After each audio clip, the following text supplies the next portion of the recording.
Welcome. Welcome to Commercial Connect 2026. We are thrilled to see so many of you here today. Man, it's a great day. We've got sun shining, right? We got spring training is in. Like, it's all the good things. Today's a good day to have a good day. So I want to start with a little bit of just gratitude for a few things. Number one, first and foremost, I want to thank God. Man, He has been so good to me and honestly to every one of you too. We have all had a chance to live in this region. We get to do business in this region. We get to work with amazing people. I get to work with these guys every day, and that is a blessing straight from God. And so I just want to give thanks to Him. All good gifts truly come from Him, and so I want to acknowledge that. Next, I have to say thank you to these guys. Man, if you could see what they've done the last couple weeks, even month or two, to get ready for today, you'd be pretty impressed. They've done a lot of work, a lot of research. Thank you guys for the time that you put in to make today successful.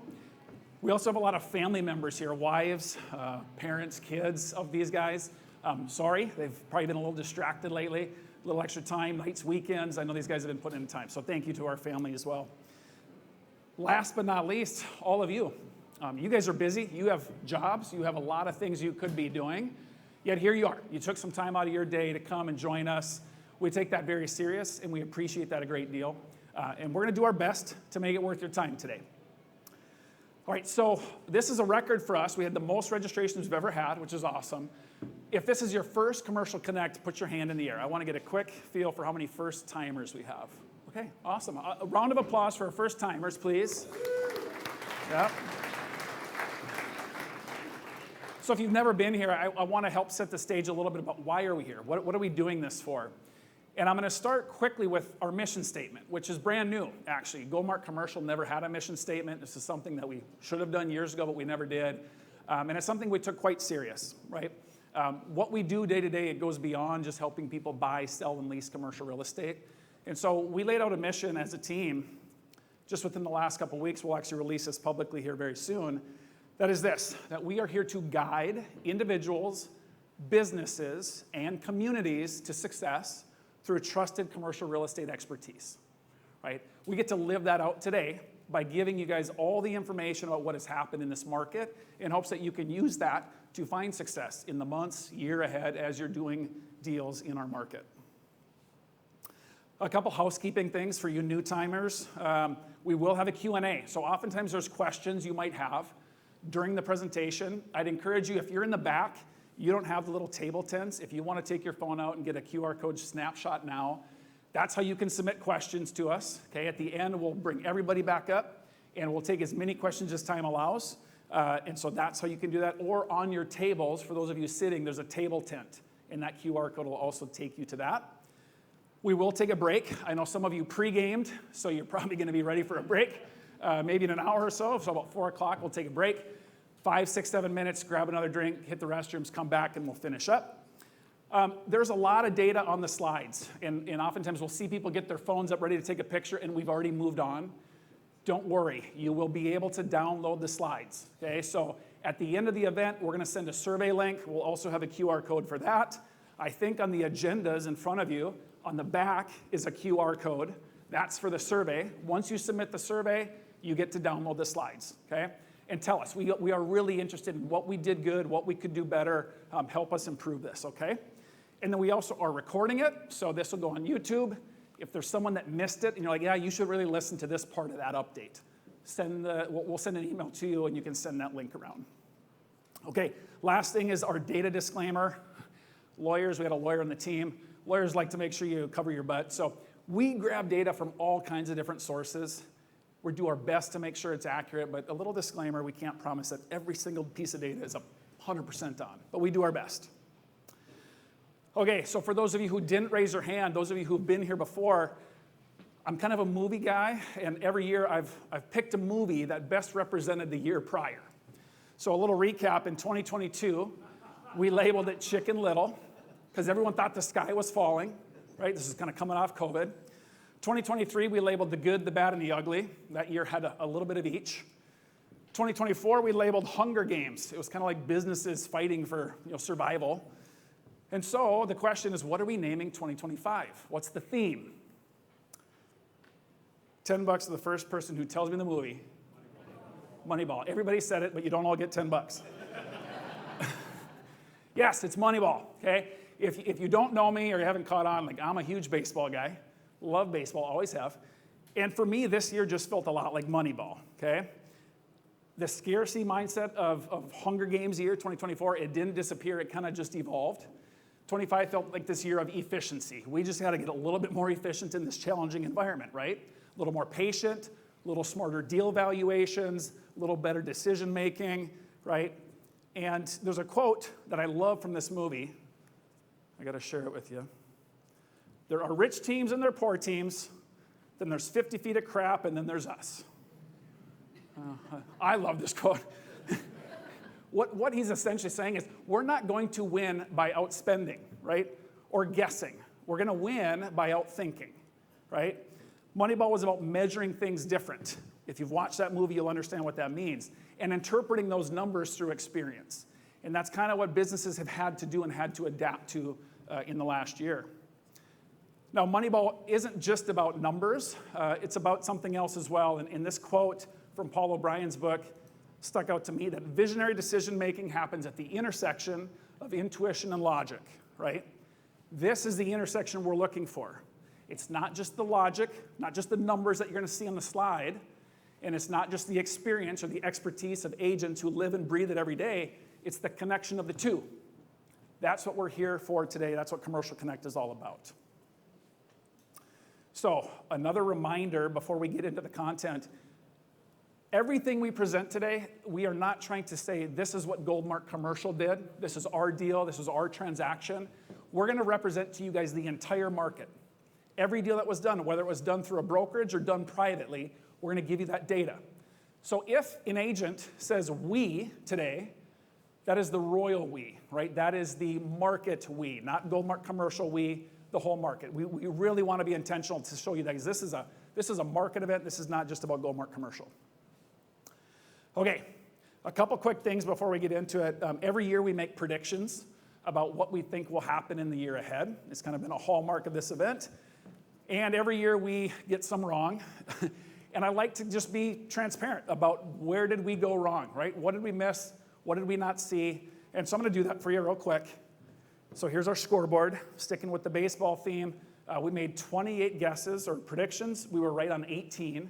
That's a batting average of 643. That'll put you in the Hall of Fame of baseball. I don't know about predictions. We'll see. We were 800 the year prior, so we slept a bit. And I'll give you the big swings and misses. There's a few we got way wrong. Patrick said multifamily sales would go down. They went up 72%, so big swing and a miss by Patrick. I'll take this one. I said that permits would go up. Well, you'll see in a bit when Beck comes up, they went down 52%. Nate's getting in on the action. Nate said that retail acres would go up. That was down 48%. I'm on the hook again for this one. I got this half right. I said that leasing activity would go down, but I said by less than 10%. It actually went down 43. So I guess count that half right, half wrong. And then our last swing and miss, this one wasn't nearly as bad. Paul said that office square footage vacancies would go down after climbing. He was off. It went up 12%. I do this, folks, to tell you we do our absolute best, and we want to make the best predictions we can, but we're going to miss some here or there, right? The rest of our misses were just a little bit maybe off, but I do want to point that out. We're doing our best here, but we can't be perfect. All right. In years past, this is where I'd start talking about the national economy, and I probably would bore 75% of you, and so you will be very delighted to know I've cut that whole thing out. We're going to talk local. Right? You guys probably went to the Midwest Economics Summit last week, many of you, and I'm no expert economist, so enough of that. We're going to move right into local data. And the next best part is I don't have to do that either. I get to introduce the newest member of our team to take this job on, and Beck's going to come up in just a bit to give you some of the local trends before we get into each asset class, okay? So with that, I'm really excited to introduce you to Beck Erholtz. This will be his first time on the Commercial Connect stage. He interned with us in 2024 for a full year. He went full-time in June of this year. This young man, you will see it, highly impressive young man. He is going to have a great, bright future in this career. and we're thrilled that he could be a part of our team. A little bit about his background: he was a NDSU golfer. He's on the NDSU golf team. He's now a golf coach, so they asked him to come back and coach. So they must like him too if they asked him to come back. And last thing, as of about 2 weeks ago, he held the title of the second best mustache on our team, but he shaved it, and so he lost that title. He is no longer the second best, but we do love him. Please welcome to the stage Beck Airholtz.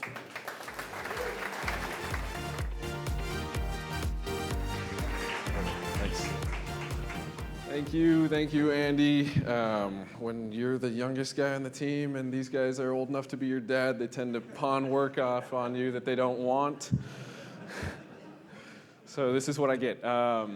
Like you said about the mustache, we have really good lighting up here today. It's coming back in, and you may be able to see it yet. But as he mentioned about the assistant golf coach at NDSU, they asked me to come back and help out, and I kind of wondered, like, what's in it for me?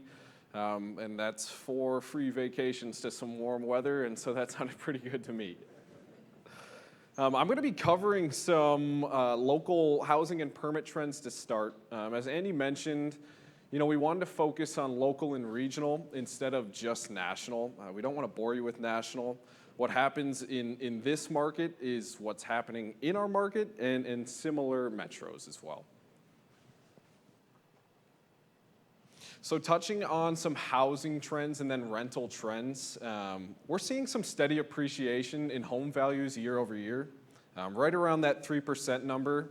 No metro similar to ours dipped, but also nothing appreciated more than that 4% number. And we're going to see it very similar in 2-bedroom rents, almost a little bit stronger, so 3.6% appreciation year over year from that 2024. We're looking at 4% at the highest and then 2.7% at the lowest. So now we're going to zoom into our metros. So that's Fargo, West Fargo, and Moorhead. Homes sold went up 6.5%. So a slower year in 24 and still not a hot year in 25, but homes are selling. Average sales price, this is something that we tend to laugh about each year. We say we broke a new record. It tends to be that number every year. So it going up, it tends to go up every year. We got a new record in 2025 at $354,000. And this is our last kind of regional comparison where we include all the similar metros. So Rochester, Sioux Falls, and Lincoln are included in those along with our Fargo metro.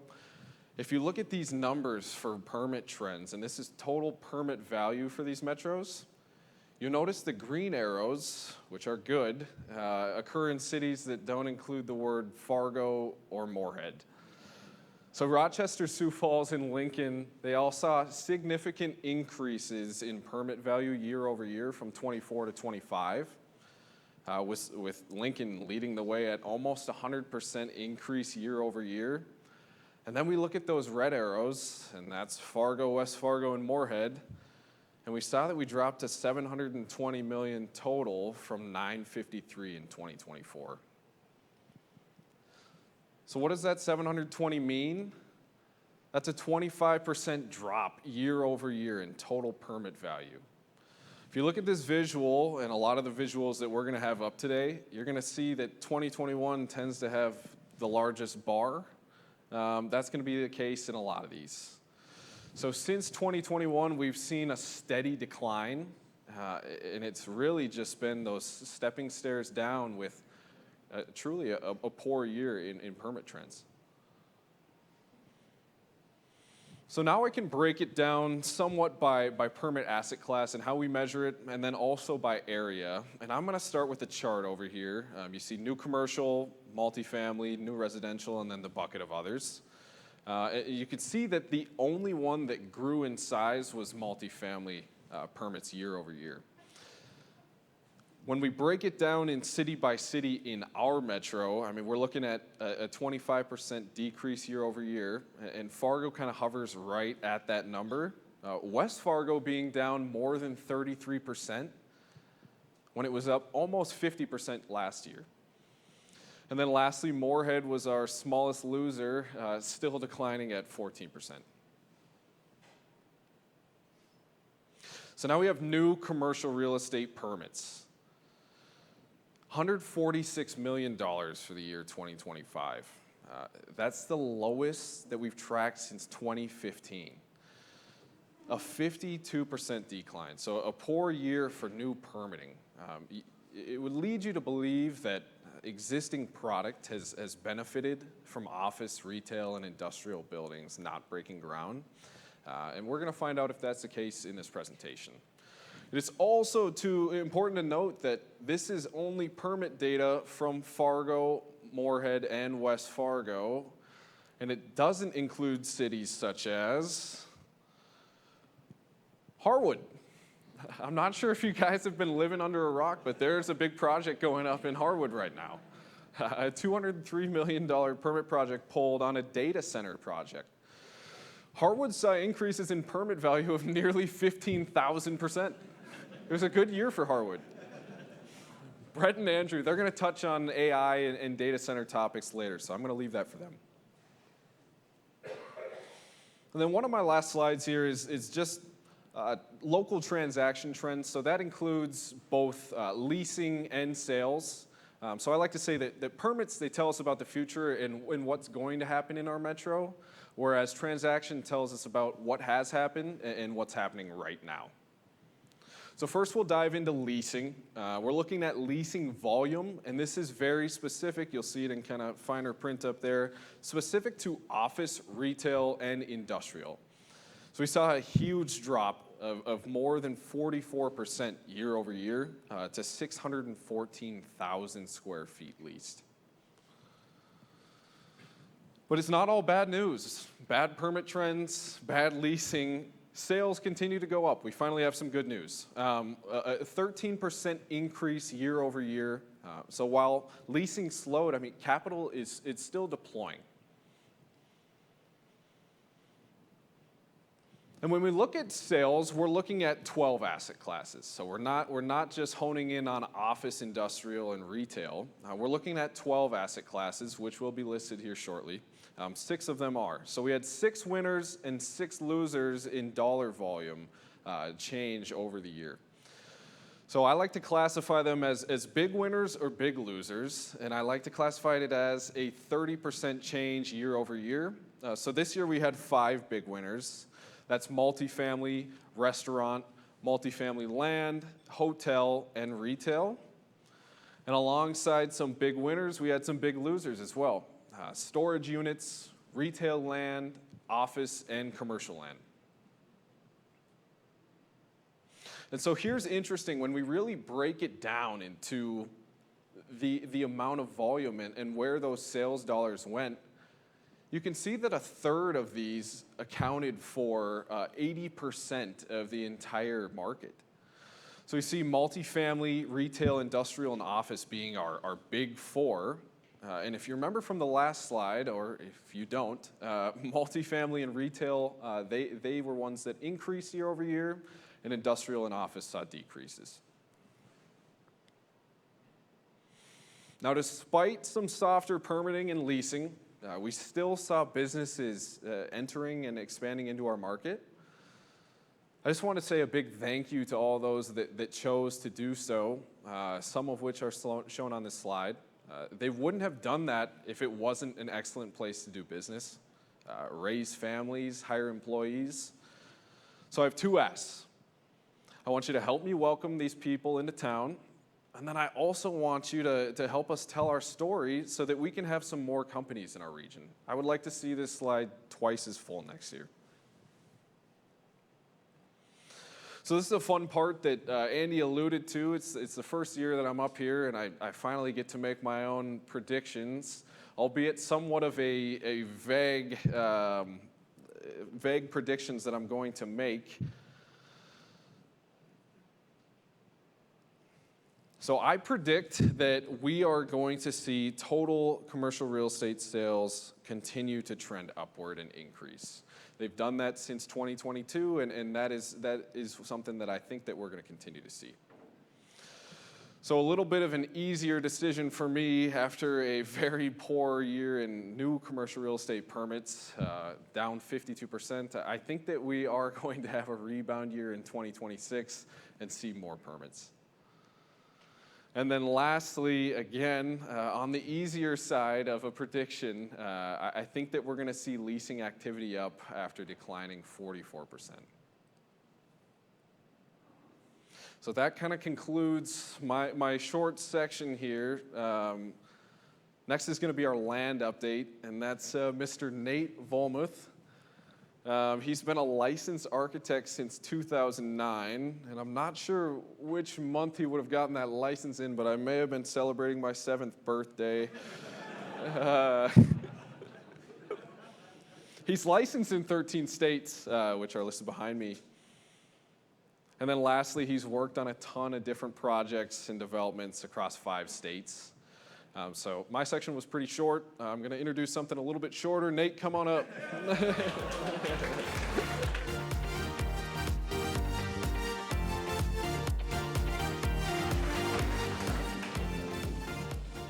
Appreciate that, Beck. Goes from the tallest guy to the shortest guy. I knew the short joke was coming, so it's all good. So thank you very much. My name is Nate Volmuth. I've been with Goldmark Commercial since 2019. I also run a architecture company called GDD Architects here in Fargo, which is a sister company to Goldmark Commercial. Today I'm going to give you the land update. We're going to talk about raw land sales. We're going to talk about improved land sales, and then some insights into 2025. So first up, some insights into 2025. Infrastructure and specials, $325 to $450 per square foot this year. That's about a 70-cent increase over last year, about a 20 to 30% increase since 2023. FM diversion, 80% completion as of this time. 40 million cubic yards of dirt have been moved in that project thus far.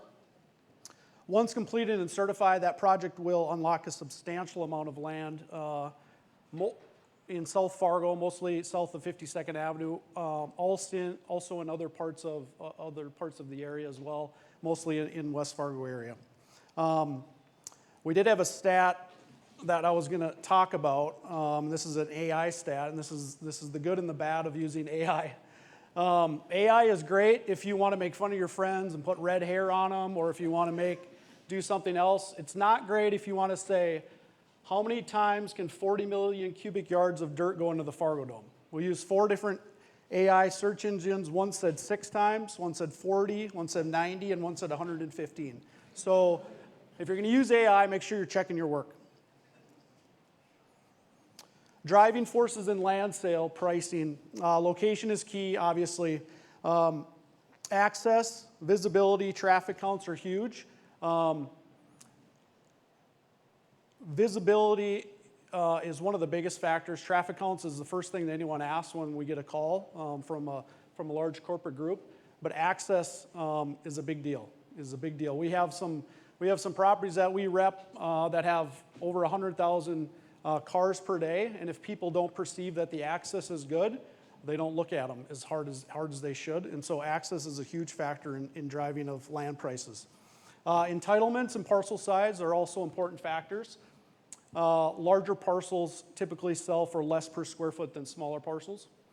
Development activity, which is something that I'll talk about a little bit more in improved land sales, is something that also drives land pricing. And then zoning classifications as well. So jumping into some raw land sales in the FM Metro. We had good activity this last year. We did see total sales volume decrease slightly in 2025, just under 42 million this year. Raw land sales was on a steady increase between 2022 to 2024, but took a dip in 25 by about 7%. When we look at pricing per acre of raw land sales, we saw a larger step back from our record pricing in 2024, which was at $62,000 per acre. The average price in 2025 fell to $48,000 an acre, which is about a 23% year-over-year decrease. Some of that was driven by large tracts further from the metro, selling at a lower price compared to some smaller tracts selling closer to city limits. Conversely, the volume of raw land sales was up this year. Last year was at, sorry, I don't have that stat on here, so I'm not going to tell you. It increased this last year to 870 acres. A major factor of that was the sale to Applied Digital in Harwood, where they bought roughly or just over 400 acres of land. And Brett will talk a little bit about AI in his presentation later on as well. So some city stats. Fargo saw a decrease in volume, a decrease in price, but an increase in volume. 2024, Fargo had 557 acres that sold. This year they had 628. Price decreased, however, from $59,000 per acre to $47,000 per acre this year. West Fargo's raw land sales was up in volume and in price. Last year they only had 13 acres of land sold. 2025 they had 94, and price increased from $34,000 to $48,000 per acre. Horace was knocked off the pedestal, unfortunately, this year. They've held the leaderboard for the last 3 years. Oxbow is on our show for the first time. They had a sale of 2 parcels that equaled 99 acres and sold for an average price of $62,000 per acre. Horace saw a sharp decrease in 2025 with only 49 acres sold at an average price of $32,000 per acre. In 2024, their average price per acre was $74,000 with 154 acres sold. Reasoning for the sharp decline, partially attributed to some local land development code changes and controversy over special assessments. Overall, the Fargo FM Metro volume was up, but pricing was down. If we break down raw land sales by a geographic area, we look at the North Metro, which is primarily industrial, had 4 transactions compared to 2024 that had 3 transactions. The South Metro, 24 had 11 transactions. This past year had 12 transactions. South Metro is primarily commercial, retail, multifamily land. And look at the large disparity between North Metro and South Metro raw land sale pricing. So now we're gonna jump into some improved land sale pricing. This is land that's been platted, zoned, and is serviced with infrastructure. The following data for improved land sales includes land of office, retail, industrial, and multifamily combined. The Metro continued to fall off its peak of 2021 when we had $94.5 million in land sales. 2025 finished at just over $50 million. That's a drop of 23% year over year. Looking specifically at the volume of improved land sales, we've experienced a continual slow decline since 2021. In 2025, we only had 205 acres of land sold. That's the lowest acres of improved land sold in all categories since 2019. Diving into pricing per zoning classification and asset class, 2025 had a mixed bag of results. Office was down significantly. Industrial is up slightly. Retail was also down, and multifamily pushed up just a bit. In 2025, on the city leaderboard, which is the highest average price that were paid in the FM Metro, West Fargo led the pack with office sales this past year, and Fargo ran the show with the remaining 3, industrial, retail, and multifamily. I'd note, compared to our leaderboard last year, all pricing this year was lower, except for multifamily, which inched up from about 7. Last year this was 7, to this year it's 707. So before we jump into noteworthy land sales, I just want to take a step back a bit. If some of you are here in 2024 and we looked at the 2023 stats, we know it was the year of the car wash. There was 12 transactions that year. 2024 had 2 asset classes. Banks had 8 transactions and 11 convenience store transactions in 2024. And this year, similar, this convenience store transaction happened in Urban Plains, sold for $22 per square foot. When I talked earlier about price of land values driven by activity, Urban Plains is a great example of a development that's had a lot of activity over the past 3-4 years. There's constantly a project going up in that development. There was 2 banks last year, a daycare, multiple projects happening, and where activity is happening, typically the price of land increases. While 2025 didn't have a theme quite as strong as past years, we did see one that we felt was good to mention was restaurants. There were 3 land sales in 25 in 3 different developments. The top right land sale was to Depolte, south of 52nd Avenue, which is just west of Walmart in the district. The middle one was Taco John's, just south of I-94 on University Drive. And the last one was La Terraza Mexican restaurant, just south of 32nd Avenue, east of Veterans Boulevard, and that is currently under construction. So, land predictions. I was the one that took a big swing and a miss last year, so I apologize for that. If I would have looked at a little bit harder and realized that there were 19 sales in retail, I maybe should have thought about that a little further, and I probably would have got that right. But I predict this year, I think I'm going to get it right this year, raw land sales will be down. We'll come off a strong 2025 where we had an increase this past year of 20%. Industrial land sales will also be down. We'll see a leveling off of industrial development activity. We've seen a leveling off of industrial development activities post-COVID.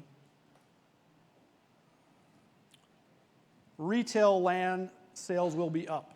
I believe there will be another significant insurgence, specifically in convenience stores this coming year. And lastly, office sales of land. I think it's going to go up. And for those of you that have office land, the only reason I think that is because it can't get any worse. So I apologize.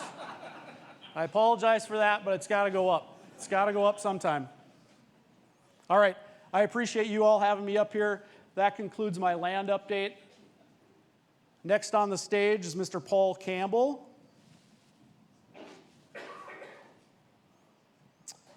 Paul's a commercial real estate agent at Goldmark Commercial. He's also a licensed real estate attorney. In what can only be described as a miraculous conversion, Paul wrote this for me actually. Paul used to evict commercial tenants as a licensed real estate attorney, but now he works on placing commercial tenants as a licensed real estate agent. Please welcome to the stage, Paul Campbell.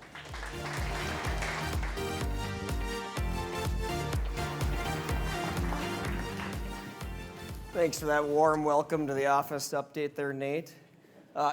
Each year I come up here the past, 3-4 years, I try to put a positive spin on the office market. I'm pleased to report this year I will continue to try. So we'll get into it.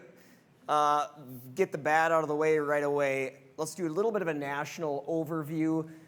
We did hit our peak vacancy again nationwide. We ticked up to about 20.7% vacancy, but towards the end of the year, we did see some momentum build.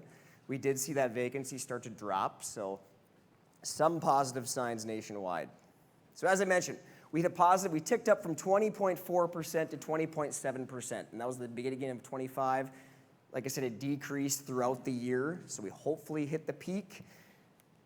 This is what we always like to refer to our pre-COVID benchmark. That was our national average pre-COVID in 2019. This is a number I think we use today, and we probably will for years to come, because we all know that COVID forever changed the office market. And some positive. Office sales actually improved nationwide, anywhere from about 20 to 35%.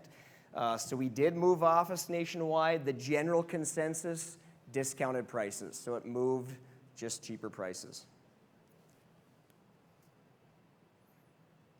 So I like to put our local office market into perspective with some larger metros, maybe make us feel a little bit better, a little more fortunate here. This is staggering, some of these numbers. Seattle and San Francisco, their office vacancy is over 30% in those cities. You have Houston, LA, Boston, they're all approaching 30 as well. So it makes our market look a little bit better. Another component is office occupancy. We track this every year. If you remember, that was pre-COVID, 100% office occupancy. During COVID, it dipped anywhere from 0% to around 20%. That has been increasing every single year. We saw that increase again in 2025. Saw a lot of larger companies order their employees back to work, either part-time or full-time. But so office occupancy is up, so another positive trend. So that's a little brief national overview. Let's go to the our universe here. We'll get into new construction, leasing, and then some sales. So our current office market in this metro, we have about 13.3 million square feet. And we did see minimal growth last year. We added about 120,000 square feet of office.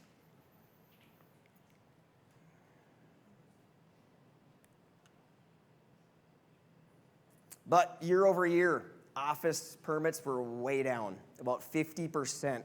So we built, but about half as much as 2024.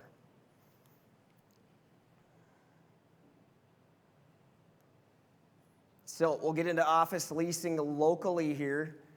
We also hit a high. We were at about 11.1% in 2025. That was the highest since we started tracking office vacancy. Compared to Sioux Falls, a little higher at 12%. Minneapolis, there's varying opinions on that, but anywhere from about 22 to 28%. We took the average at 25. And again, our local metro is still about half of the national average. So we talked about new construction. We talked about leasing. This slide compares the two. So this is the trend I want to illustrate. The line there is available square feet in our market for lease. The bar is new construction. So this compares the two. So pre-COVID, we had about 400,000 square feet that was added on to the market to the existing about 1.2 million square feet. Post-COVID, we saw inventory rise and then begin to decline slightly in 2023. While the amount of new office construction remained remarkably consistent those 4 years, as you can see. But here's the takeaway. The last 3 years, new office construction slowed significantly, as you can see. At the same time, square feet available for office increased as well. So we saw demand for office decrease and leasing activity slowed.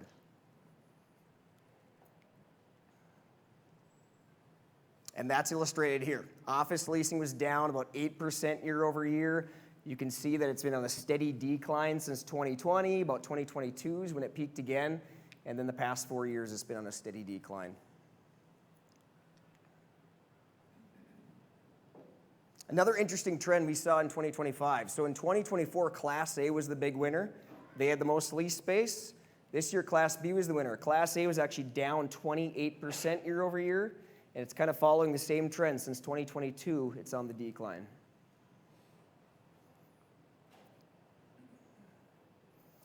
Zooming into areas of the metro, highest vacancy that we have in the metro is in Fargo. Anything north of I-94 is at about 16.1%. This does not include downtown Fargo. So we measured downtown separately. Downtown was at about 11.2% at the end of this past year.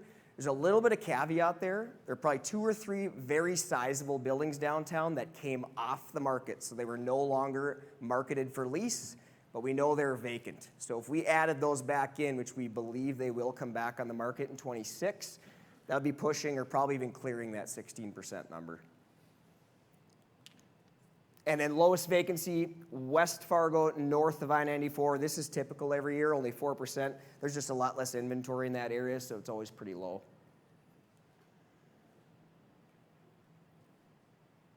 Individual leases, only 2 leases cross the 10,000 square foot threshold. So we saw a majority of our transactions were small spaces. About 66% of those were 2,000 square feet or less. So we talked new construction, leasing. Now we'll hop to sales.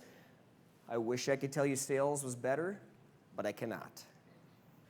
Sales were also down significantly, almost 50% year over year in 2025. And you can see about the same trend from 2020. And those that did sell, they sold at a discount. Pretty interesting number. The average price per square foot for office was $125 a foot in 25, down from about $146 the year prior. And you can see from the chart, the peak at about $180 a foot back in 2022. So we've been dipping ever since.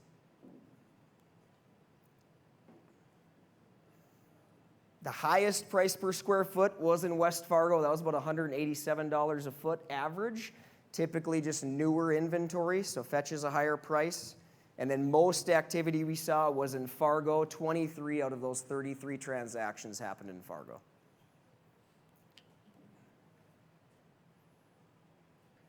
Not a ton of notable office sales when it comes to vacant office. We did see some on the investment side, but we're focusing on vacant office at this time. This is probably the most notable one. The former Wanzek headquarters building was sold in West Fargo. West Fargo Public Schools was the buyer. $3.6 million. It was about $120 a foot, which is about our average, as we saw earlier. And that's about a 30,000 square foot building. Moving forward into 2026, not a ton of spec office development we're expecting. This is probably one of the most notable ones, the Edgewood REIT headquarters. Next to Duluth Trading Company is being built. That's off of I-94 and Veterans Boulevard. It'll be a 5-story tower, 65,000 square feet, and about 15,000 square feet of that will be available for lease.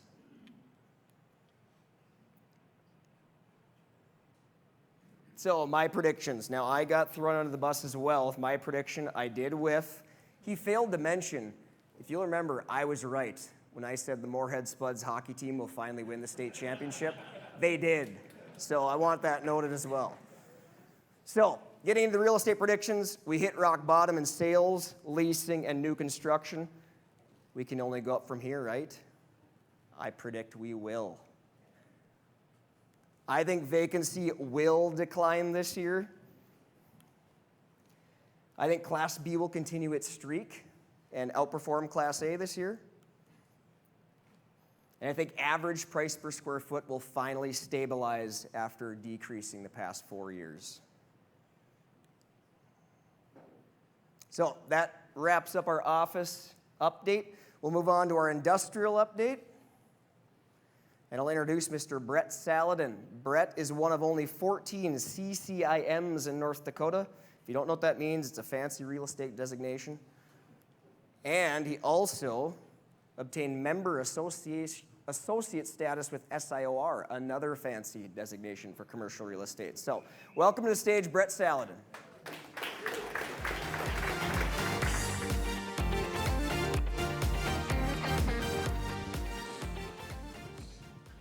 Thank you, Paul. I appreciate that. I guess the first thing that I want on record is this is the first year that there is no bald jokes for me coming up on stage. So in years past, I have gotten ridiculed by these guys. So I appreciate that. Thank you. At least so far. We'll see. But yes, my name is Brett Saladin. A little bit about me, but prior to getting into real estate, had the opportunity to work for a commercial construction company here in town, specifically in the trade of masonry. Outside of the fact that it allowed me the opportunity to learn on a job site and gain valuable commercial construction experience, but really it was the relationships in play, right? So it's relationships with the business owners, property owners, developers, trades, other contractors, and some of those relationships have really kind of paid dividends for me now in this role. So what makes up the industrial sector? What are we going to be kind of discussing? Production, manufacturing facilities, distribution warehouse hubs, transportation hubs, and then shops that may come with yard space, some may not, shop condos, things like that. That's kind of what's encompassing the industrial sector. So when we look at the headlines in 25 and even into 26, we kind of have a little bit of a mixed bag. And what was really interesting is as I was preparing for today, researching, reading articles, there was this underlying theme that was kind of throughout some of these articles for the national landscape, which was really kind of a recalibration or a rebalancing of the industrial sector. Especially now that we're a couple of years removed from COVID.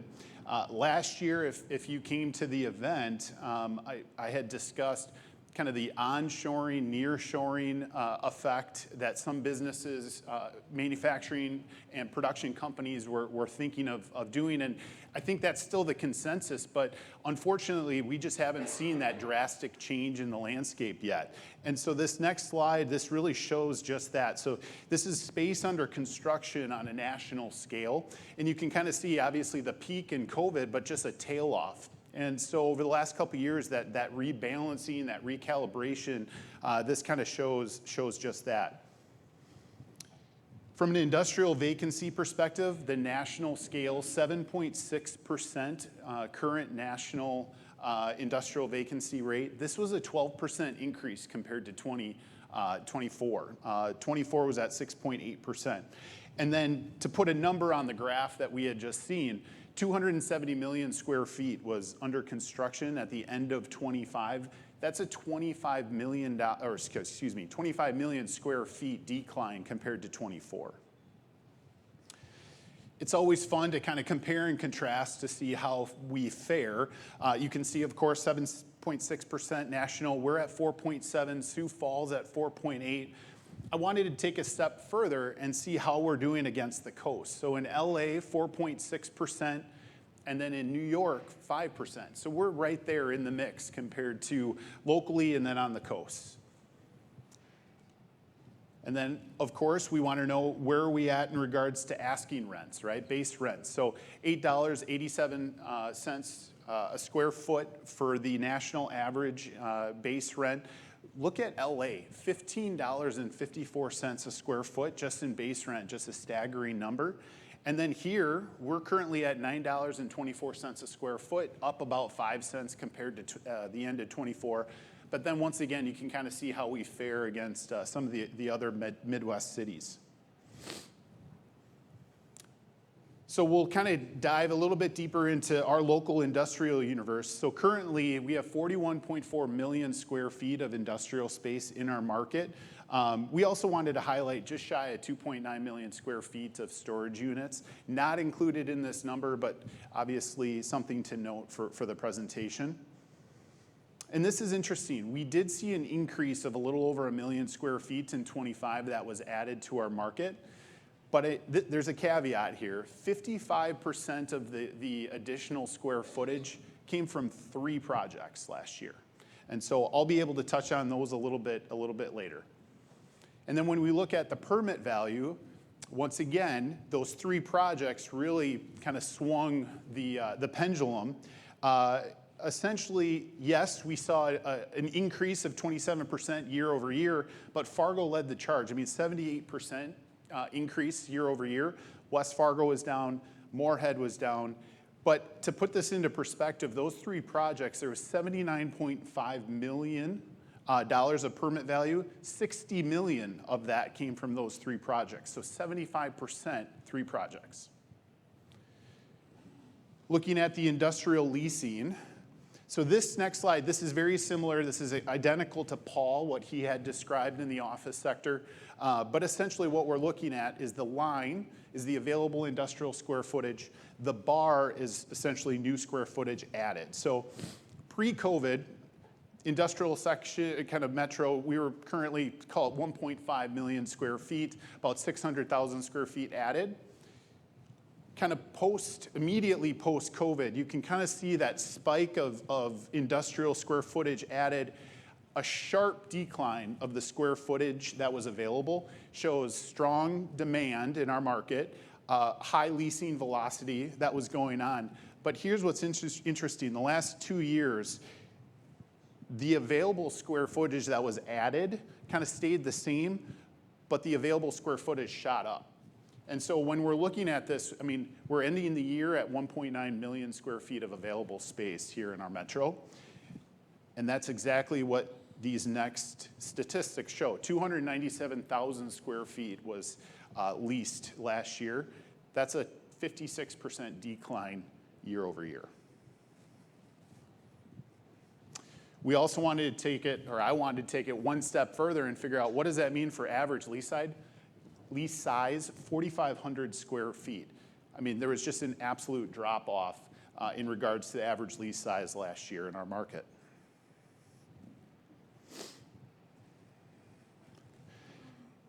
Like other guys here with their sections, we like to look at notable leases. This might surprise a lot of you in this room, but right across the street, the City of Fargo's new downtown engagement center of 54,500 square feet, that was the largest industrial lease last year. So pretty incredible. Now, yesterday, there was just an Inforum article.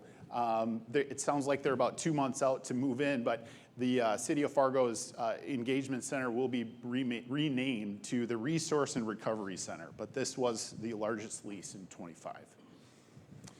Another notable lease, just over 23,000 square feet. This is a multi-tenant building just off 7th Avenue North here in Fargo that occurred last year as distribution warehouse facility. And then now we're going to switch gears, talk about leasing. Now we're going to kind of get into the sales. $76.4 million sold in 25. That's about a 6% delta compared to 24. But really look at the graph. I mean, this graph, 2021 was just such a monster year, It's going to be really, really hard for us to ever come close to those numbers again. And then when we look at the sales side on the square footage, there was 669,000 square feet sold last year. That's a slight change. You could call it 3%. But once again, there's a kind of that tapering off effect that we continue to see. From a price per square foot perspective, the highest average price for industrial square footage, it was $121 per square foot in Fargo, 61 total transactions last year. And then West Fargo had the lowest average price per square foot last year at about $102 a square foot, but that was also just 8 transactions in West Fargo.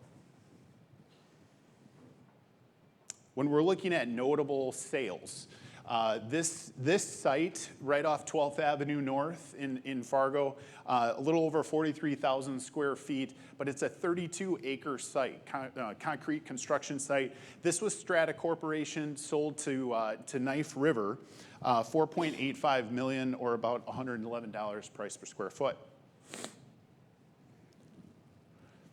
Another notable sale, this is actually the old DSG building. And this building, 44,500 square feet, $4.3 million, sold to an owner-occupant last year as well. So this is where I get to talk about the Applied Digital's data center in Harwood. So it was touched upon with Beck, but I wanted to highlight some additional numbers. 1.8 million square feet, 2 buildings, and a total future investment of $3 billion, just incredible. And what's unique is last year, if you came to the event, Andrew, Andy, I feel like almost the whole team had talked about AI and data centers, right? 12 months later, here we are talking about one that's sitting at our doorstep. So pretty cool that we have this opportunity. So when we're looking at these noteworthy projects, so when I discussed about kind of earlier the 3 projects that really kind of carried the industrial sector here over the last 12 months, specifically on permit value and square footage, This is the Border States Electric facility, 315,000 square feet, $31 million permit value. The second one, this is actually Amazon's. They are currently building another distribution center just to the north, a little over 108,000 square feet, $19.3 million permit value. And then the third project, I don't have a slide for it, but the third project, the development just south of Amazon, the last Dakota Commerce Center building was built and came to market last year, about 150,000 square feet. So between those three, that really kind of carried the industrial sector. So looking ahead at some predictions here. So I believe that the available square footage for lease will go down. I just think that we are due for a rebound and some absorption in 2026. I think that the asking rents actually might come down, might tick down just slightly. This may need to happen in order for that absorption needle to kind of start moving in the right direction. And then lastly, I think that new industrial project permit values will increase in 26. Knowing that really 3 projects carried the industrial sector in 25, I do think that there's going to be more projects this year in 26 that will essentially overtake the total value. So those are my predictions. You guys have been awesome so far, but we are at a break, okay? So take about 5 minutes. We're going to get up, take a stretch, grab a refreshment. We'll see you back here, like I said, 5 minutes or so. So thank you very much.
side.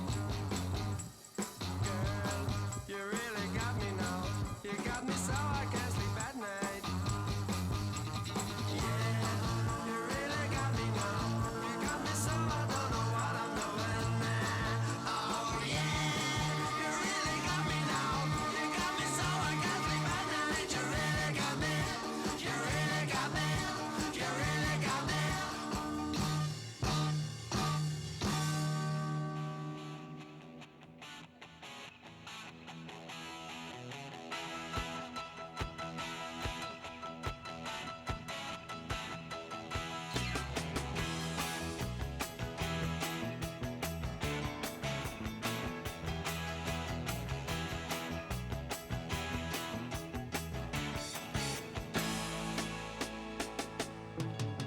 When the sun comes up on a sleepy little town down around San Antonio, and the folks are rising for another day round about their home, the people of the town are strange and they're proud of where they came.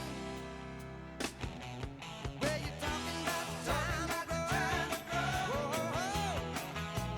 Whoa, China grow.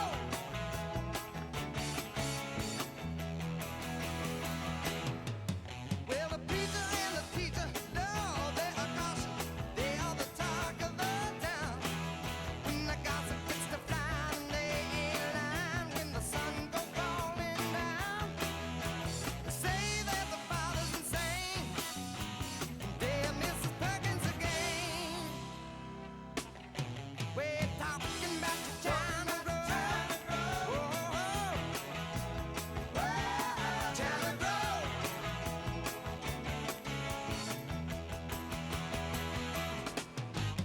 Every day there's a new thing coming. The ways of the Oriental view. The sheriff and his buddies with a samurai sword. You can even hear the music at night. And though it's a part of the Lone Star State, people don't seem to care.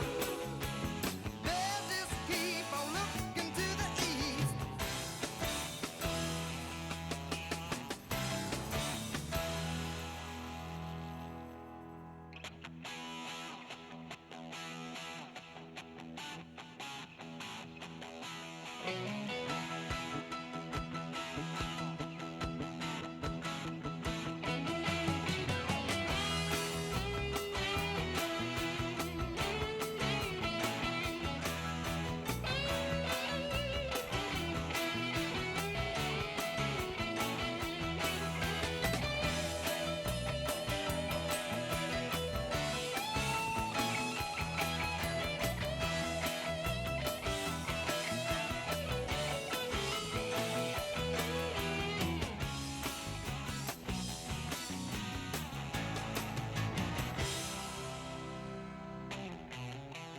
Talking about the China Road. China Road.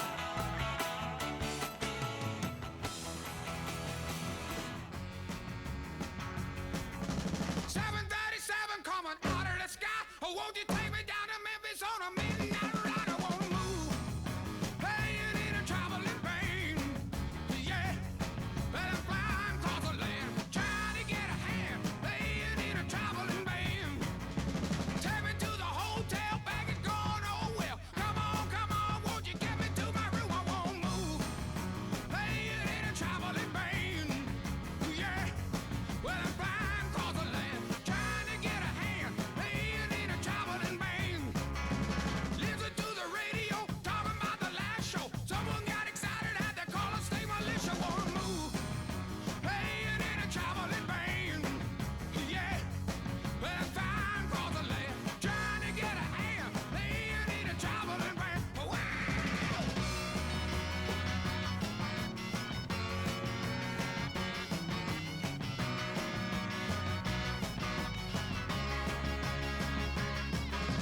Here we come again on Saturday night. With your fussing and your fighting, won't you get me to the right? I won't move. Hey, you need a traveling band. Ladies and gentlemen, please take your seats as our event will resume in 2 minutes.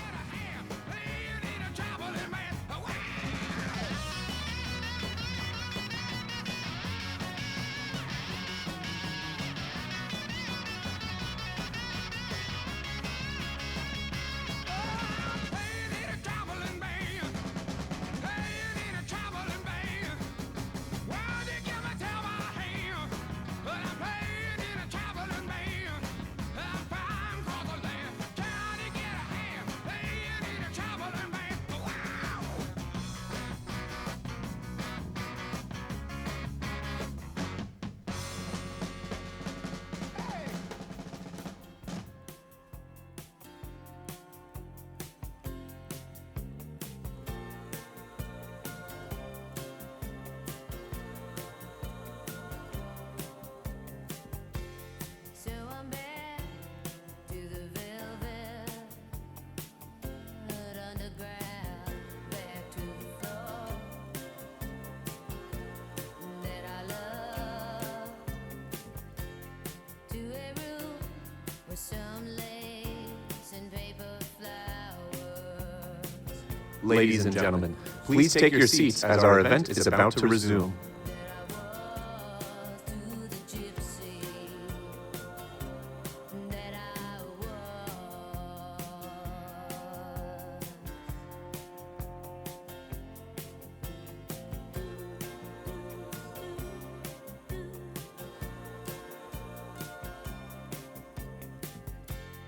And it all comes down to you. Well, you know that it does with lightning in the sky. Maybe once, maybe twice. Please help me welcome to the stage for the retail update, Aaron Hill.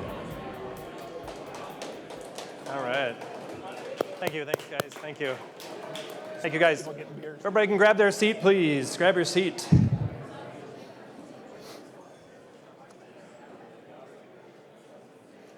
Just a reminder, don't forget to scan the QR code on your table for questions. We will have a Q&A later.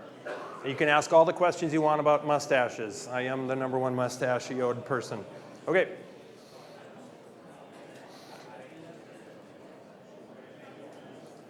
All right.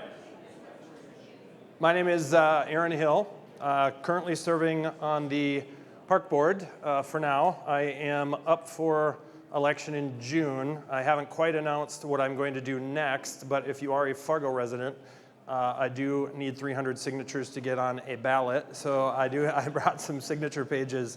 And if you're really curious, you can go look. I have the position I'm planning to run for this summer. Prior to joining the team at Goldmark Commercial, I was a professional beer drinker for about 10 years. Had a great time. I learned a lot. It was a great experience.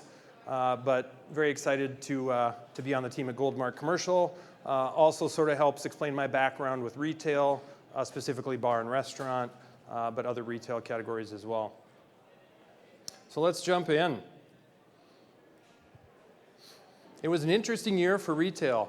We had tariffs, high construction costs, high labor costs, and I'm sure we've all heard the word affordability over and over again. And I know we're all sick of hearing about the pandemic, but unfortunately it appears that retail markets are still navigating their way through the wake of disruption.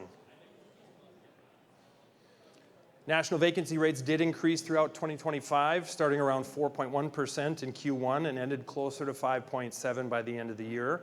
So the low inventory continues to affect vacancy rates nationwide. Store openings compared to closings, there was an even bigger net loss in 2025. Not quite the 10,000 closings back in 2020, but the upward climb continues. And e-commerce continues to grow, hitting $1.47 trillion in 2025. So specifically looking at e-commerce, so while the dollar amount did increase, the percentage of overall sales remained relatively flat year over year. So that's interesting. Obviously, there was a meteoric rise during the pandemic, but that rapid growth appears to have tapered a bit. So it sounds like most of the traditional retailers have caught up and have established their own online presence. And most customers still prefer a brick and mortar location for returns and pickups. So sort of the scare of brick and mortar was going to disappear and everything was going to be online, at least for now, seems to be sort of tapering just a bit. When we look at the growing retail categories, and please note the larger the bar is, so at the bottom, the more the category grew. So the market trend, this has been a trend for the last couple of years, experiential retail growth continues. So think entertainment, climbing gyms, escape rooms. So the experience is the product itself, or at least a large part of the product. Pet care at number 2, so the rise of the fur baby and pets as members of the family now, rounded up by fashion and apparel. And how about Abercrombie & Fitch? Would anybody have guessed that Abercrombie & Fitch grew last year? And also to note JD Sports, which is planning to open up in West Acres soon. They just announced. And just a reminder, as we're going through these stats, our stats do not include West Acres. So they don't go on our MLS. They sort of do their own transactions internally. So we don't have access to that data. So when we look at the weakest categories last year, shouldn't really surprise any of us, the big box stores continue their downward slide. So Party City and Big Lots had a tough year. We saw that locally. Both of those have closed here, followed by Walgreens, 7-Eleven, and Macy's. Soft goods, so things like clothing, bedding, towels, et cetera, had a tough 2025 as well due to a combination of tariff pressures, weak consumer demand, and sourcing challenges. So they rely heavily on imports. So all of these categories appear to be greatly affected by tariffs and a lack of consumer confidence or a lack of willingness to absorb the higher costs. So we'll switch over to the local market. So a little over 15 million square feet of total retail and restaurant space. And there was 184,000 square feet built in 2025 compared to 86,000 in 2024. But almost all of it was owner occupied. There was very little or almost no spec square footage added last year. When we look at retail permits, total permits were up 57% over 24. Per usual, Fargo led the way, up 34%. So as Nate mentioned, the bulk of it was Quick Trip, Gateway Hyundai, and Slick City. West Fargo was up 41% year over year, only 2 total permits. That was a bank and an oil change business. And Moorhead was way up, not quite Harwood growth, but 984%, mostly due to new Quick Trips and a new Speedy oil change. So looking at retail leasing, it's going to be a similar chart to what you saw with both the office and the industrial sectors. Pre-pandemic peaked at 740,000 square feet available, with low square footage added. During and immediately following the pandemic, there was a steep climb, followed by continued high vacancy trends. And then followed by a very consistent downward trend of available square footage and a dip in new construction. But at least positive note, did climb here in 2025.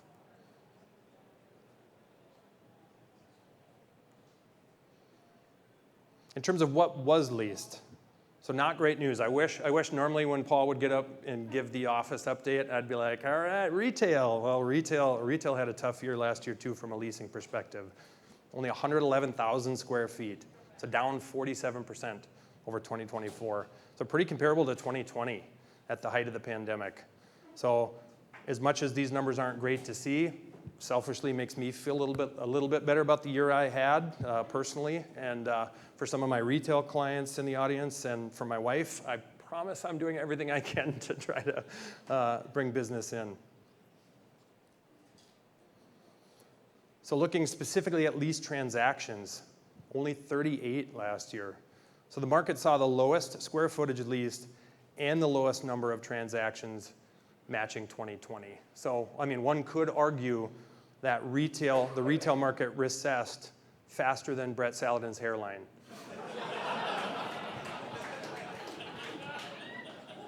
I couldn't let you get away without a bald joke, Brett. Even your dad asked me. Your dad's like, Aaron, you gotta make a joke. I'm like, I will, I got it. Don't worry about it. So I think the same national headwinds are affecting the local market. There's just a lot of uncertainty right now. And so if you're a retail client, maybe it's not the ideal time to start up or expand. You know, you just maybe hit the pause button, and hopefully 2026 will be a little different. So looking at the retail vacancy comparisons to other markets, so Sioux Falls is at 8%, New York is at 4.5, LA at 6. But as mentioned, the total square footage number is down. So again, it kind of doesn't exactly tell you the picture.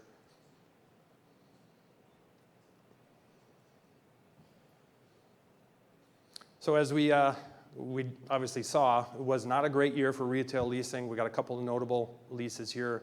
Dollar Tree leased 9,800 square feet in the former office spaces just south of First Lutheran Church in downtown, or across from the Bismarck Tavern, if that's a little better landmark for you. Randy's Diner sold their existing building on South University Drive, and they're going to lease 5,000 square feet at Midtown Market. So that's the old Kmart site in South University. So we're going to switch over to retail sales. $96.5 million worth of retail and restaurant transactions in 2025. So it was the highest the market saw in the last 5 years. Now, don't get too excited. Similar to industrial, there were 3 transactions that made up 47%, or so it's $45.5 million that came from those 3 transactions. So I'll look at those in our notable sales here soon. Square footage sold, 575,000 square feet, so up 51% over 24, second highest in the last 5 years. But again, those 3 transactions made up 46%. So it's 265,000 square feet of the total square footage was those 3 transactions. So looking at sales per city, West Fargo had the highest price per square foot, but again, only 2 transactions in West Fargo. Fargo saw the most square footage sold and the highest number of transactions. And Moorhead saw 9 deals with the lowest price per square foot. And looking at our notable sales, so the Shops at Osgood, this is $27.5 million, sold to a local investor group. So this transaction alone made up 28% of both the total sales dollar and square footage sold in 25. Prairie Stone Center also traded last year $16 million to a different local investor group. Of the notable sales, this one has the highest price per square foot, but it is the newest property. The former Wells Fargo building in Moorhead just sold to Essentia Health for $1.9 million.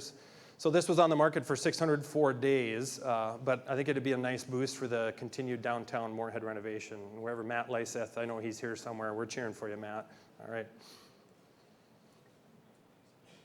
The former Mexican Village on 45th Street, 32nd Avenue, sold for $3.1 million to a group doing business as the Phoenix Buffet. Sounds like it'll be an Asian-style food concept. So new this year, I wanted to look at a few different trends. So first, cannabis in Minnesota. So there is, the demand right now is very high. We get a lot of calls from dispensaries all over the country looking for spaces in Moorhead, or Moorhead, Dilworth, Glendon, the surrounding area. And generally, I kind of say good luck, you and everybody else. I counted 8 either currently open or in planning, which does not include liquor stores or the breweries selling drinks or other products. Personally, I feel like this is going to be a lot like the craft brewing trend, which I know all too well, where we're going to see this boom, and then there's going to be kind of a recalibration. And I really think it's going to be interesting if and when North Dakota legalizes recreational cannabis. Currently, North Dakota has legalized medical. It's going to be really interesting to see how that affects these border cities. So currently there are 24 states that have legalized recreational and 40 have legalized medical. And I wanted to highlight a couple of in-demand retail areas, so sort of similar to some of the other categories, especially Nate with the land section. South and West continues to grow. You know, Veterans Boulevard from I-94 down to 52nd Avenue started with Costco, and Sanford came in. Now Chick-fil-A just announced they're building out there. Urban Plains, as Nate talked about, Shields Arena, everything's growing south there. The other area is 52nd Avenue and I-29. So when I've got especially like bar, restaurant clients, we make sure we take them down to these areas. Target just acquired land, Slick City just opened, Fargo Park Sports Center and Walmart are rocking. So it's just a super hot area right now. And with the completion of the diversion, I am expecting we're going to see those crosshairs continue to move further south and west. So on to my predictions. I do expect, well, inflation has cooled a bit. We see that. But I still think there's going to continue to be high construction costs. I think labor costs are especially affecting this category. I think those are going to continue to rise. So I think we're going to still see lease rates go up. And so, and what that means too is I think it's just construction. There's just not going to be a lot of new inventory coming on for retail category. So lease rates will go up. I think we're going to see the vacancy continue to go down. And I think we're going to see positive absorption again in 2026. So that concludes the retail portion. Next up is multifamily. And giving our multifamily update is Patrick Vesey. So he's been at Goldmark for a very long time, I think probably prior to or before Beck was born maybe. We refer to Patrick as Grandpa Goldmark. And on a personal note, I'm very, very proud of Patrick that for the first time ever in his life, he got to experience Duffy's Tavern, which is like my second office, basically. So please help me welcome Patrick to the stage.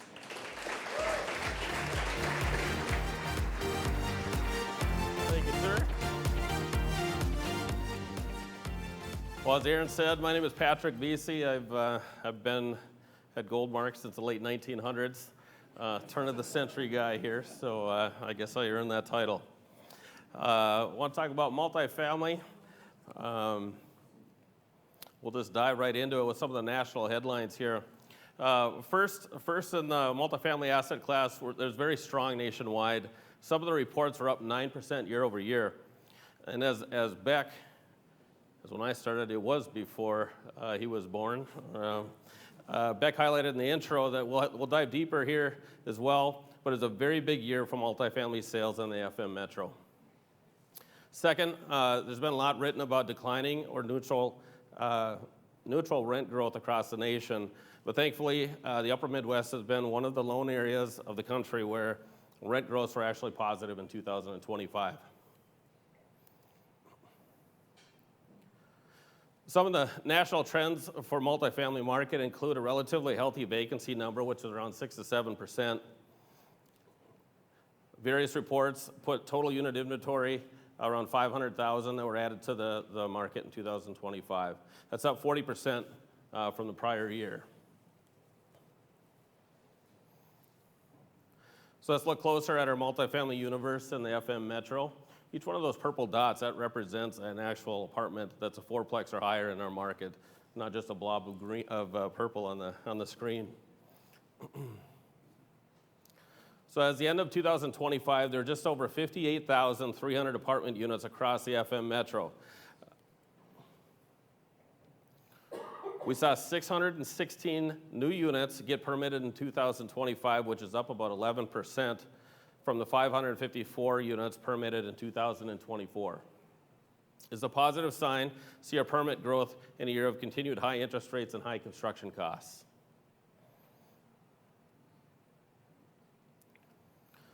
Diving deeper into the multifamily permit numbers, Fargo had a bounce back year after a tough 24.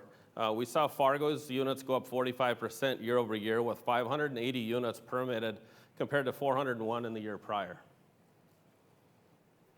For the third consecutive year, West Fargo didn't have any new multifamily units permitted. The last project in West Fargo that was built was in 2022, and that was a 55-unit complex.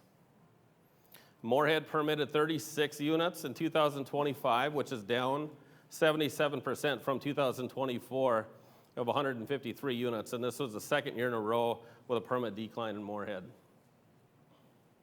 For comparison's sake, Sioux Falls permitted about 1,100 units in 2025. It was a small decrease from 2024 where they had 1,200 units.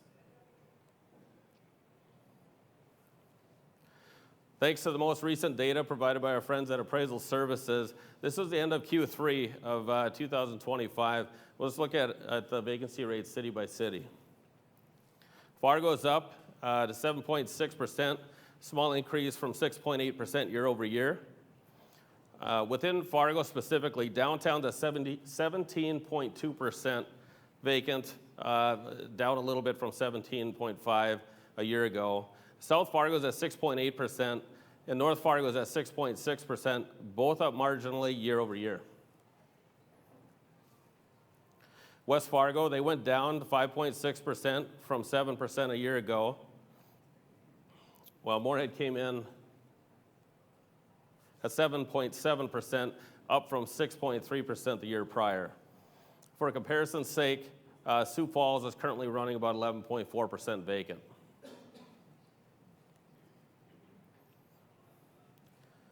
So let's take a look at some of the sales data for the local multifamily market. It's a crazy year of 2025. So diving into the sales of the past 6 years, Beck highlighted in the beginning, we can see 25 is a record year for multifamily sales, topping out at $246 million across the metro. That's a 72% year-over-year increase in total sales volume.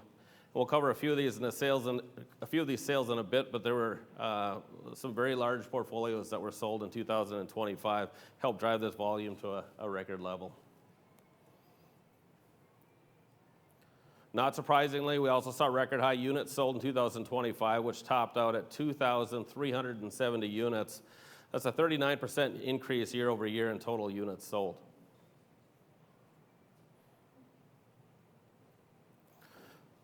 The third record set comes in terms of the average price per unit. This one is crazy to me. The market hits almost $104,000 per unit in 2025. This is 23% from $84,000 per unit in 2024. Now keep in mind that the number is driven largely by the quality, the age, the condition of the assets that are traded in that current year. But this year just happened to be a newer, nicer properties that are being sold, and we'll talk about more of that in a bit here. When we break those out, sales by city, a few of the key themes emerge. As usual, Fargo leads the way in total volume with 41 of the 63 transactions in 2025. Fargo also had the highest price per unit at almost $108,000 a unit. West Fargo's volume was quite low with only 3 transactions in 2025, while Moorhead saw a decent volume at 19 sales, but it was older units with an average of $81,000 per unit. And it looks like such a decrease in a value per unit, but the year prior in Fargo was at $84,000.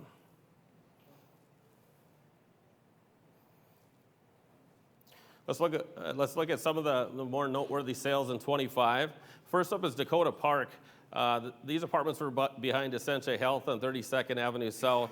This portfolio had 419 units, built mostly in the mid to late 90s, and it brought $47 million, around $112,000 a unit. Next, we have Hunter's View Apartments. This is a 172-unit complex that was built in 2015 and 2016. It brought in $19.5 million, or around $113,000 per unit. These apartments just sit a few blocks north of the Flying J near Thunder Road.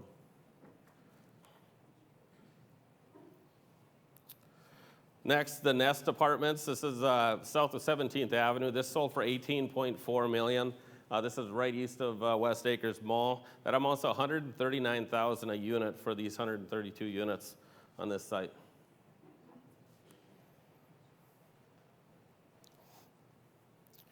Now I'd like to highlight a few of the multifamily developments coming into completion in 2026. First up is the Merritt 38 apartment project. This is west of Walmart on 52nd Avenue. It's a 130-unit development, has a permit value today to $20 million, and is under construction right now.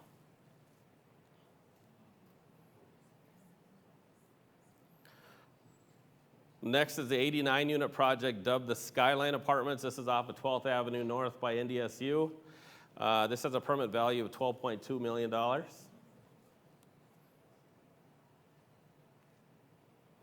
And lastly, another project nearing completion is 79 units called the Mill Apartments. This is off of 32nd Avenue South and 42nd Street. This project has a current permit value of $15.4 million. So let me wrap up with a few short predictions.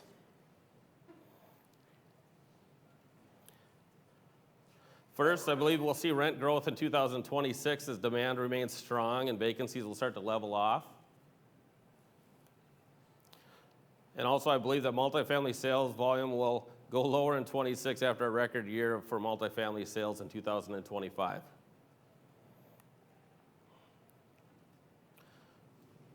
Next up is our update on investment sales. And to do that, I'd like to introduce our speaker, Andrew Hansen.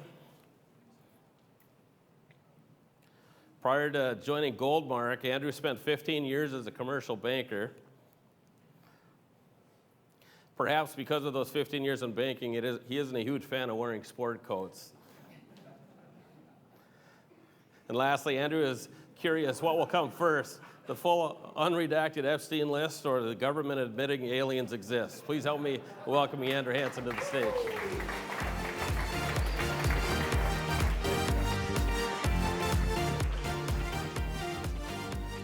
Thank you, Patrick. I appreciate the introduction, and honestly, my money's on aliens first.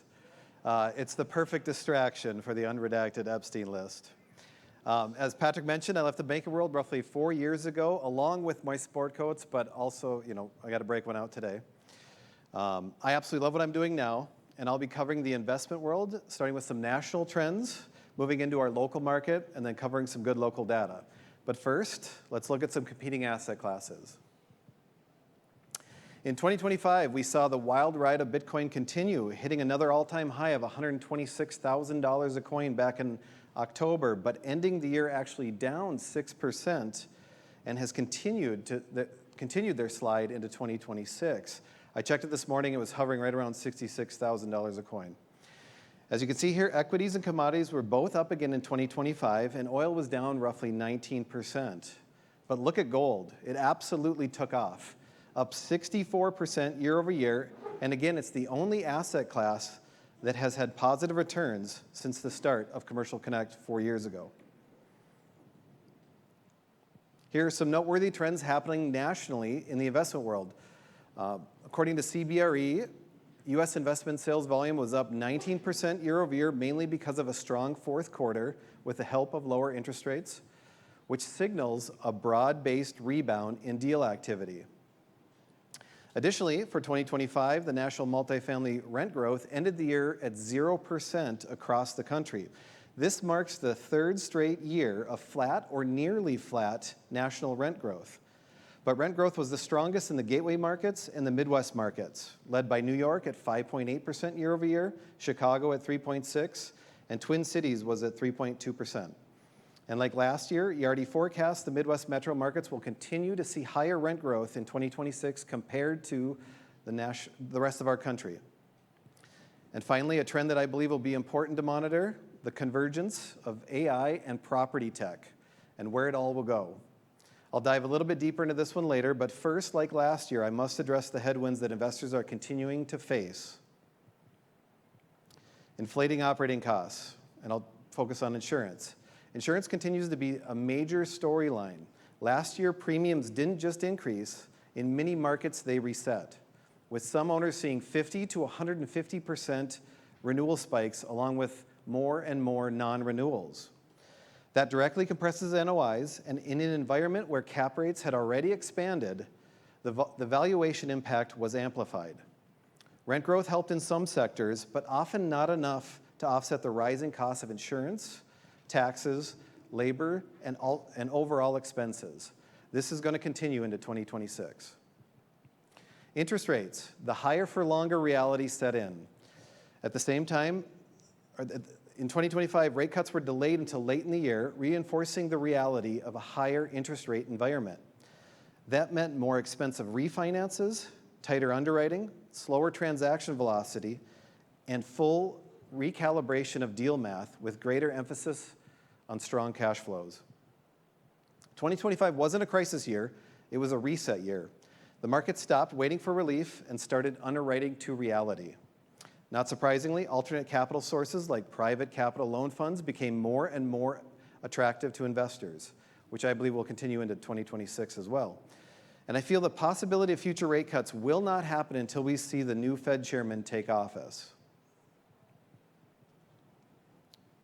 And thirdly here, AI and the potential disruption it will have in the coming years.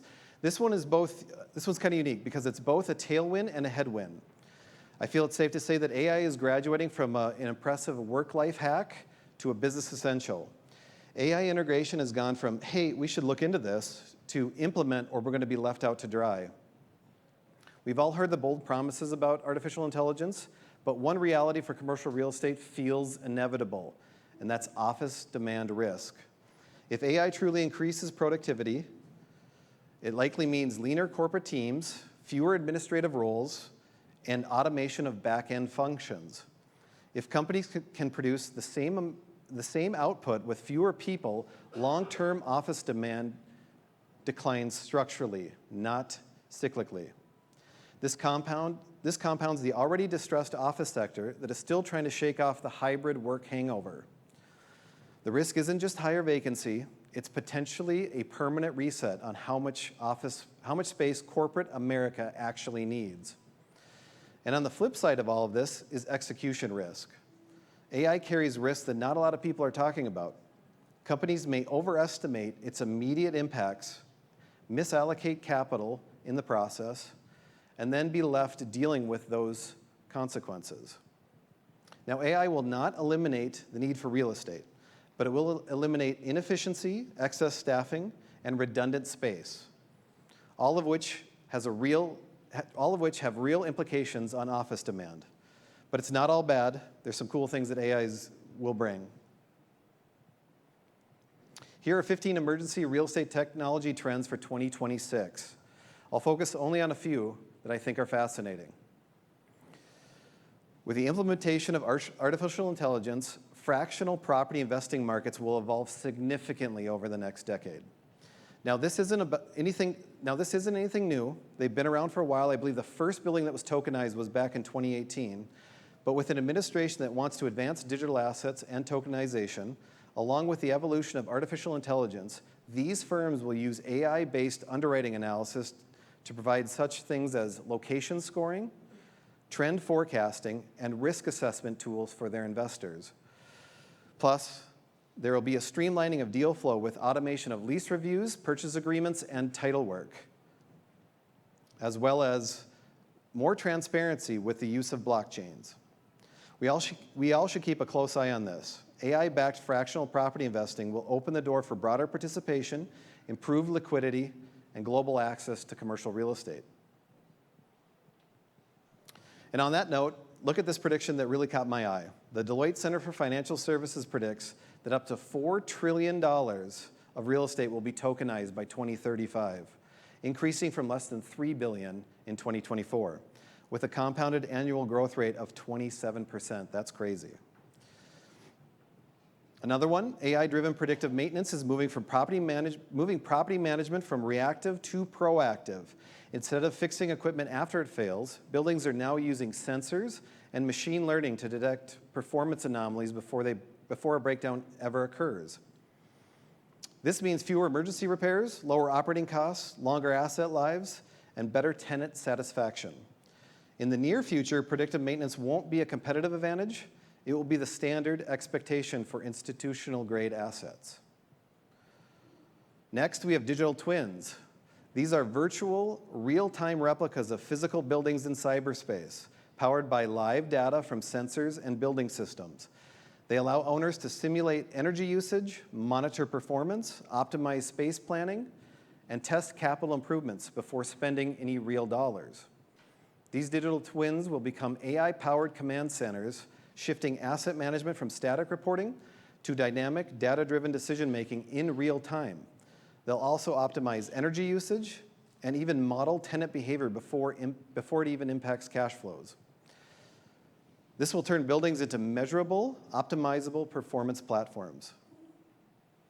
And lastly, AI-powered drones are turning commercial real estate and construction sites into fully observable data-rich environments.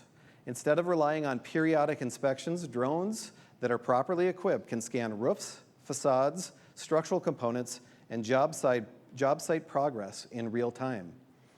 They will identify defects, safety risks, the cost overruns before they ever escalate.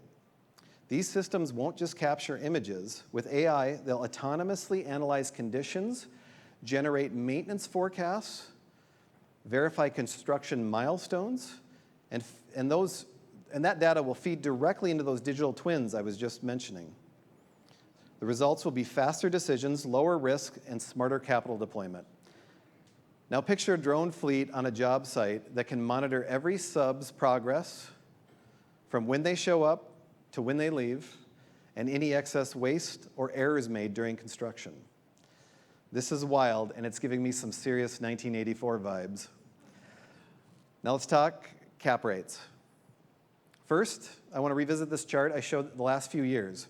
As you can see in the shaded area off to the right, this was the forecast for cap rates from Q4 of 2023 to the end of 2026. Notice the peak in 2024, late 2024 and early 25, and then a strong compression the remainder of 2025 and continuing on to 2026. Now, looking back at how 23 through 25 actually unfolded, instead of a sharp reversal in 2025, what we saw was a leveling out. In some sectors, particularly industrial, retail, and select multifamily, cap rates began to ever so slightly compress by year end. In others, especially office, they remain elevated. Sorry, Paul. So rather than a broad-based drop in cap rates, 2025 became the year that cap rates found a floor, signaling that pricing is beginning to normalize as investors are adjusting to a higher rate environment, which is interesting when we look at our local cap rate ranges. Our friends at Appraisal Services have provided us with some current cap rate ranges. I'll start with office. Class A remained the same as last year. Class B came down between 20 and 50 basis points. Class C came down by 50 plus basis points. In retail, we saw Class A come down 10 basis points. Class B came down between 50 and 60 basis points. And Class C came down a whopping 100 plus basis points from last year. And with the next two classifications, we saw a slight correction occur. For industrial, a uniform 25 basis point increase happened across all three of these categories shown. And finally, with multifamily, we saw a similar story. New stabilized units had a 5 basis point increase from last year. 90s or newer saw an increase of 15 to 25 basis points, and 80s to 90s increased 25 plus basis points. Now let's look at some noteworthy investment sales. Here's a recent sale of a retail strip mall in Fargo built in 1999 that was purchased by a local investor. The property has 13,669 square feet. It was fully leased at the time of sale. Sold for $1.4 million or $102 per square foot and traded hands at a 7.94 cap. Here's another retail sale built in 2023 and it was purchased by a DST or Delaware Statutory Trust out of Pasadena, California, and will likely be operated in the future. This property has 10,000 square feet, fully leased with a single tenant, which was Dollar Tree. Sold for $1.96 million, or roughly $196 a square foot, and traded hands at a 7.25 cap. And finally, here's a recent multifamily sale.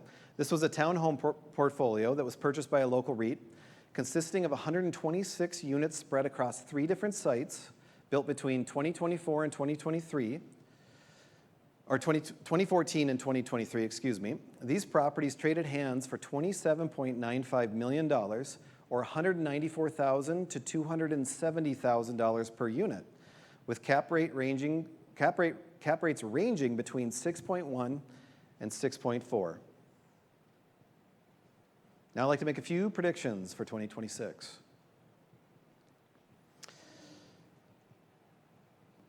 I predict that investment sales will be up, cap rates will stabilize or remain flat, and we'll see 1, maybe 2 interest rate cuts, but it will be in the second half of 2026.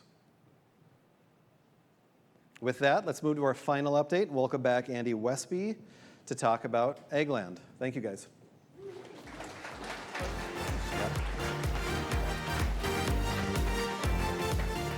All right, I get to close this out, and I'm going to do this quick for 2 reasons. One, we're coming up on 5. We do want to take a few questions from the team, and I didn't use the bathroom at break, and that was a really bad choice.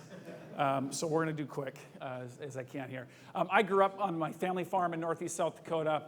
Real estate, farmland, it's super near and dear to my heart. Excuse me. My brother's taken over that family farm, and very proud of him. So what I'd like to just cover real quick is some national headlines of what we saw happening in the ag community. If you've been following this, commodity prices have been terrible, right? We're in a bad spot in terms of the ag economy for a few years now.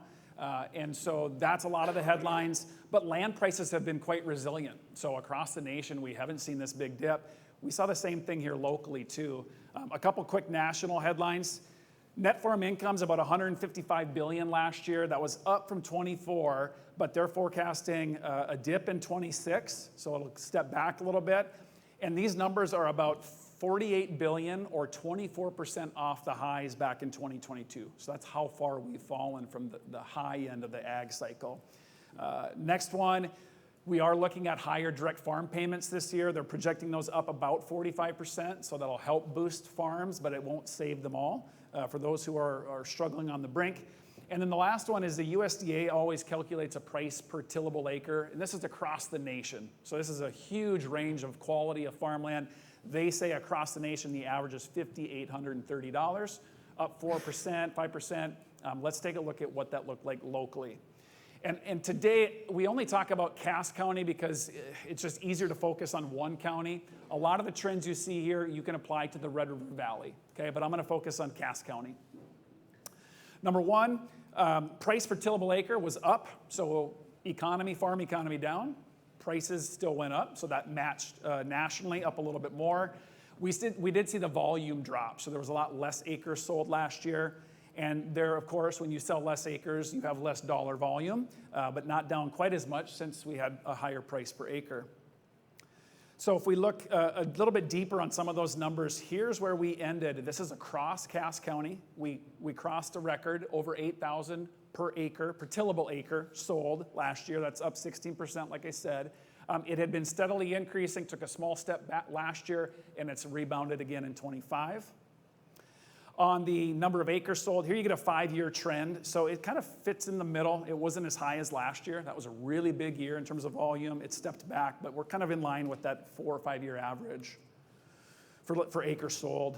Now, real quick, Cass County is a big county. There's different soils depending on where you're at, right? Even within a given section, you can have one soil in the northeast quarter and a different soil in the northwest quarter. So when we look at a whole county, things can really change. Well, the western, call it 1/3 of Cass County, it's the shoreline of Lake Agassiz. So these are lighter soils or sandier soils. They're lower productivity indexes. So we see different pricing on the west side than we do on the eastern kind of 2/3 where it's the lake bed. Right? It's the Fargo silty clays. You get some loams mixed in there. You get a little bit higher PI soil, higher productivity index soil, and so the prices are different. So we do like to break it down west versus east. And so here you get an idea of the average price per tillable on the west side. This is the western third of about $6,700 an acre, about flat year over year. Definite step back in volume. There was only 24 transactions last year compared to 48 the year prior. And the quality of the land, quality is not perfectly measured by CPI, but it is an indicator that was higher last year. So a little higher quality land in terms of CPI. Eastern 2/3, Red River Valley soils, right? This is where we see the bigger prices, almost $8,900 per tillable acre last year, which is pretty alarming. Same number of transactions, very flat over year. And the CPI did go up a bit. So that does help explain when higher CPI land sells, it tends to sell at a higher price. There was a couple sales of some quality farmland that brought some record prices, which helped boost sales here last year on the eastern 2/3 of Cass County. So a couple of quick predictions before I get the team back up here to do a brief Q&A, however much time we've got for that. Just a couple ones that I've got for this year. Number one, I do believe that we will see average price, did I go the wrong way? Average price per acre will go down. This ride we've been on, ag land tends to kind of lag the farm economy. I think we start to catch up this year and we see a step back in terms of that price per acre. And then average CPI, last year, that was one of the higher CPI years we've seen, some really good farmland. Oftentimes when people are selling, they're not selling the best of the best. They're selling maybe that middle to lower end quality soil. So I think we'll see that. And then finally, the acres sold probably bounces back up a little bit this year. Certainly not to the level we saw in 24, but I do think the acres goes up. Now that's it for ag land. I think it's important. You guys have been barraged by a lot of data, a lot of charts, a lot of lines, a lot of bars. We wanted to kind of boil it down for you a little bit.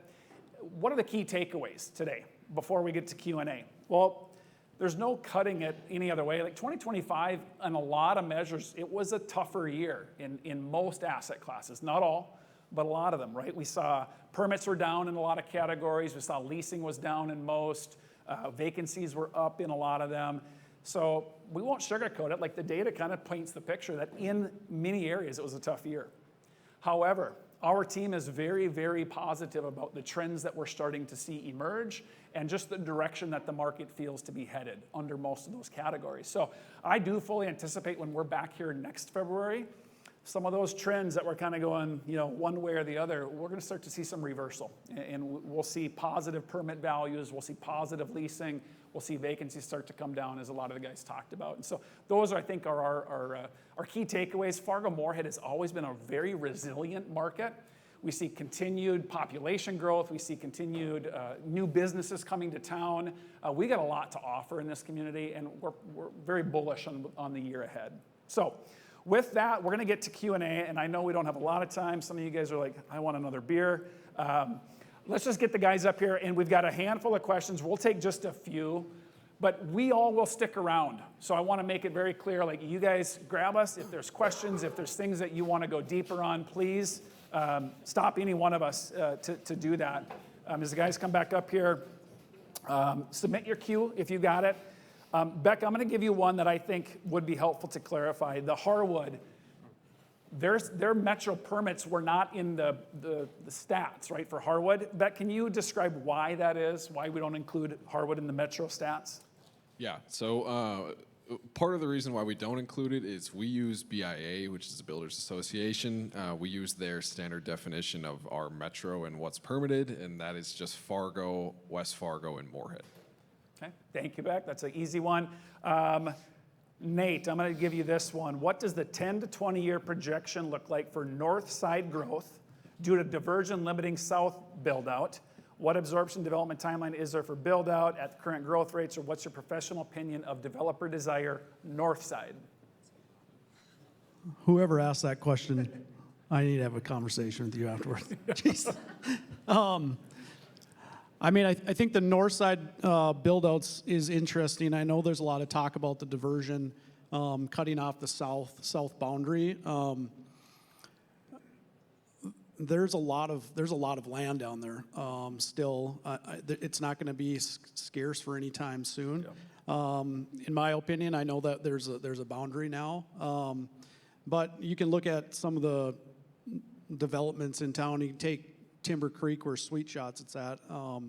That's been 12 years in the making, and it's probably 60% full.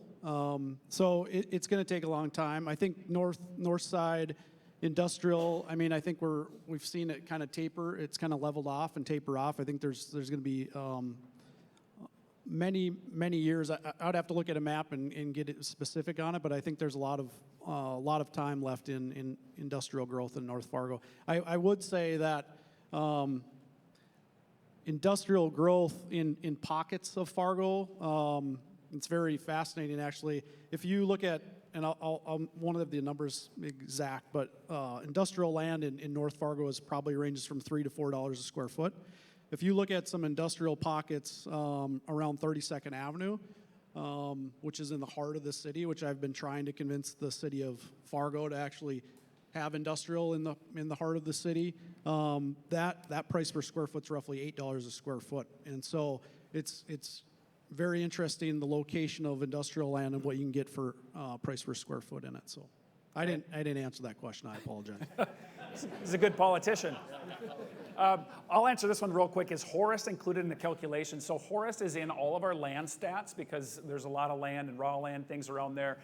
There's not generally much volume in terms of office, retail, industrial in that market yet, so it doesn't quite hit the radar of being in our data. We do track it. So if there is someone who's interested in Horus, we track every lease, every sale. Like, we have that data. We just haven't surfaced it here today.